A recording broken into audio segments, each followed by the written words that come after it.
Hey class, welcome back. We're going to talk a little bit about the week 26 notes, and I also wanted to throw in a little bit on seasons. Normally the thing on seasons I would have put into the beginning of next week, week 27, because that's the first day of spring on Monday, but we have a guest speaker on Monday and Tuesday, and so I wanted to throw it in today. So let's get rolling.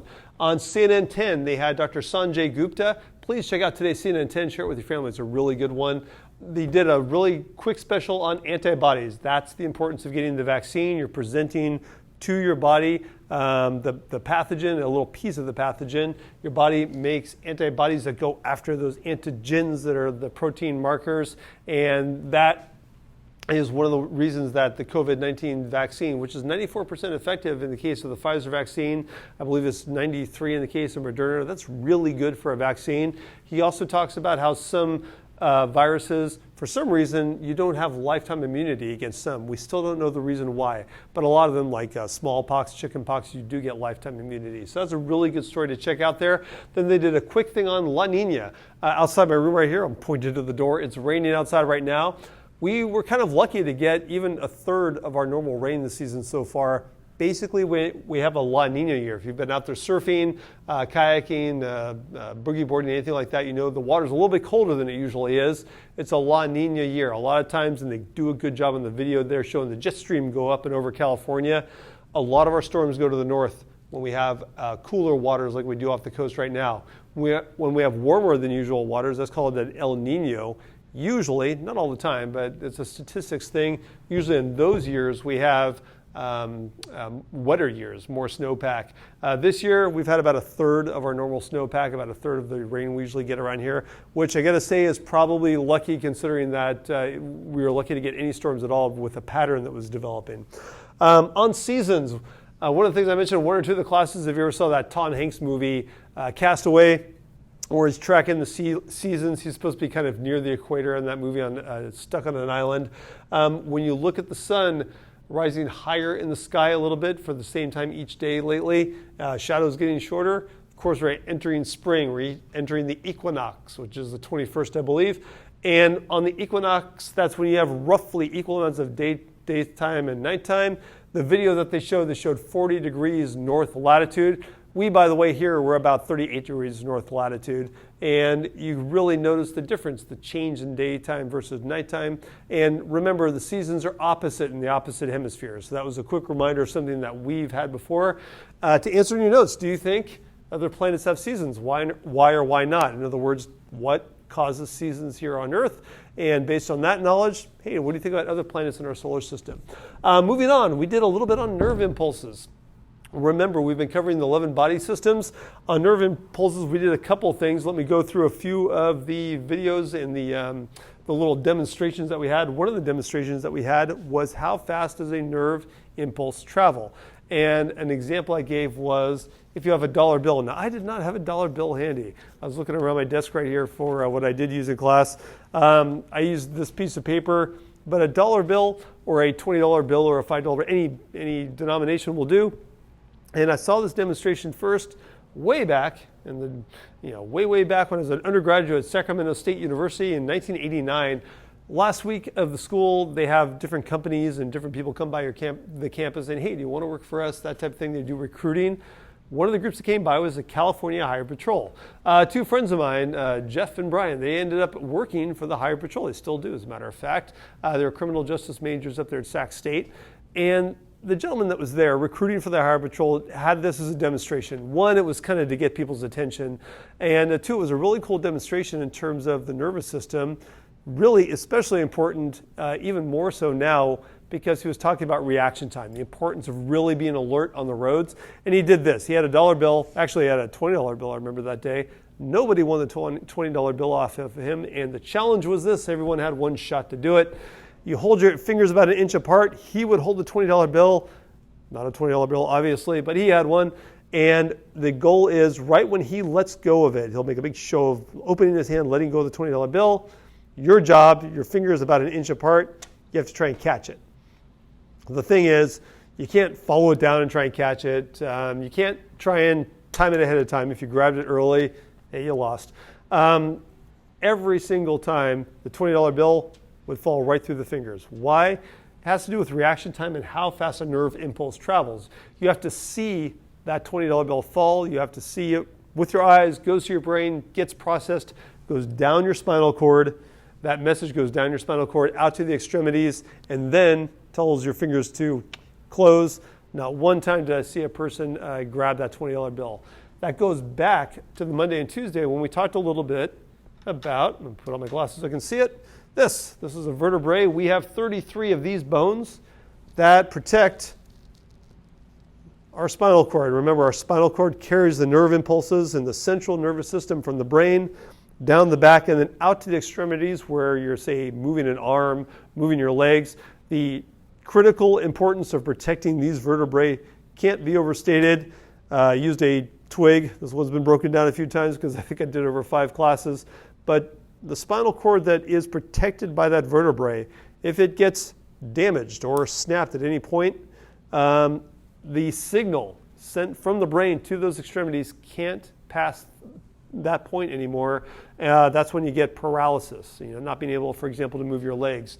One of the examples on CNN 10 recently was of a football player who got hit in the lumbar region of his back, broke his vertebrae, broke the spinal cord inside the vertebrae. He has no feeling in his legs. Again, cannot overstress the importance of protecting that spinal cord. Also, we talked about diseases of the central nervous system. Grabbing another prop right here. As I drop the golf ball, that one's for later. One of the things that we saw here was a wire. This particular wire I happen to have in class is just a copper wire with a plastic sheeting on the outside. The plastic that goes around the outside protects the electrons that flow through the wire. That's what an electrical signal is, right?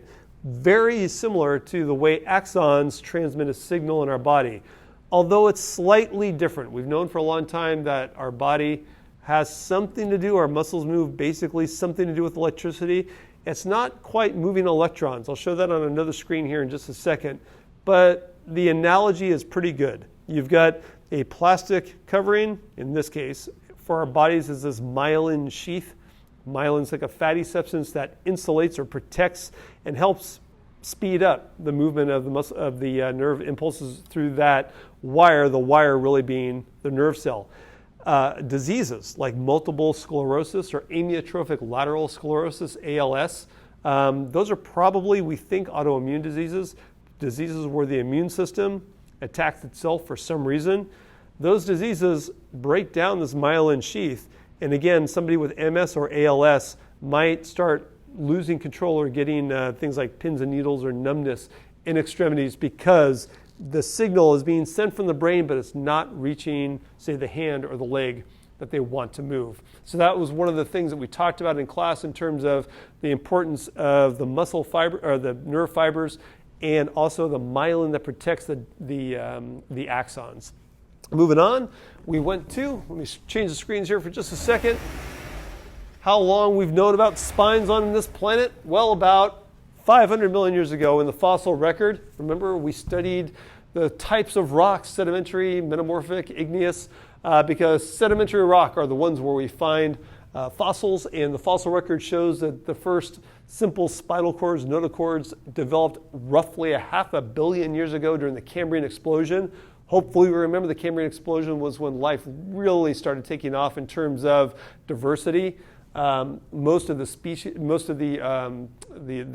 now can trace their lineage to the Cambrian explosion because we think enough oxygen built up in the atmosphere so that life could really start diversifying into different environments. So that was a little bit of a review on how long we've had spinal cords in the fossil record and the first time that they showed up.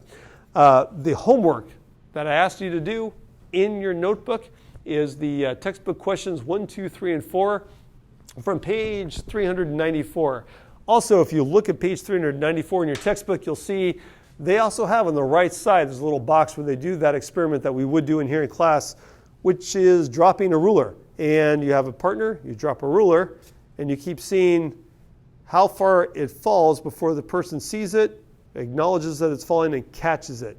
It's a really good way of testing reaction time. If this were a normal class in terms of not distance learning right now, In class, we do several trials. Remember, you do a lot of trials. You get the math average, you get the mean, median, modes. That's where you have the math tie-ins. It's a very, very cool experiment to do with your partners. And you can do it with just one partner at home and a ruler. Nice, simple one. One other quick one you can do regarding a reaction time is this. Here's a golf ball. You can do it with a ball or a piece of paper. And try that yourself. I'm going to put the camera down for just a second, rest it on a table. Have one person hover their hand just barely over the ball like this. You have your hand just barely above it, and your job is to grab it before they do. In other words, once they see you start moving, they can try and grab the ball or the wadded up piece of paper or whatever you have. Virtually every time the person whose hand is higher up but is doing the grabbing will get that ball. Why? Reaction time. You have to process it. When you look at sports, that's why I had a baseball up here. When you look at sports like baseball, it's stunningly amazing that anyone can actually hit a spherical baseball with a cylindrical bat that's coming at you from the time it leaves the pitcher to the time it gets to the catcher is about 2/5 of a second, 90-mile-an-hour fastball in the pros. It's stunningly amazing that anyone can hit it because you have to almost anticipate it. You don't really react to seeing that ball come at you and say, oh, that's a curved ball, looks like it's going to be a strike, oh, I'm going to hit it. You really almost have to anticipate these things.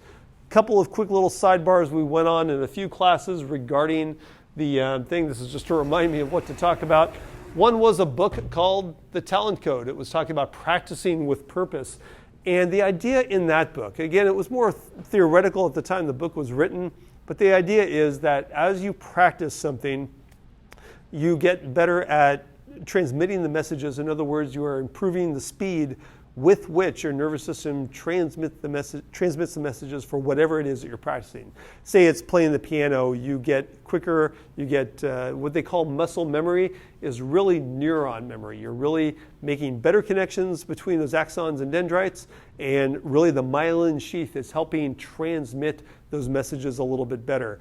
I use golf as an example. One of my favorite sports besides baseball is golf. Trying to hit a few golf balls for practice now and again. One of my very favorite golfers of all time is a guy by the name of Arnold Palmer, and he kind of nailed it. He was talking about practicing with purpose. In other words, he kind of nailed what they talk about in the Talent Code years before it was ever written.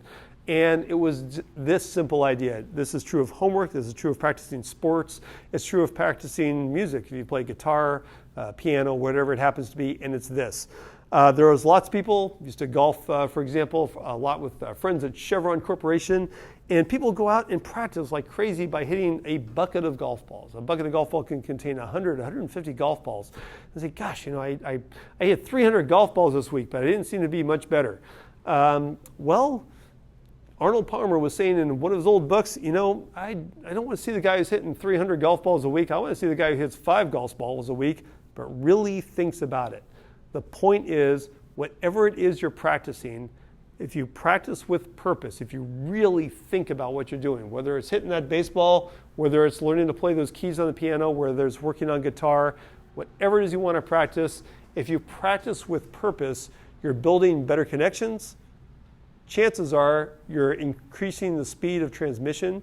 That's why in the book, The Talent Code, they talk about the myelin sheath, improving the connection speed of the neurons.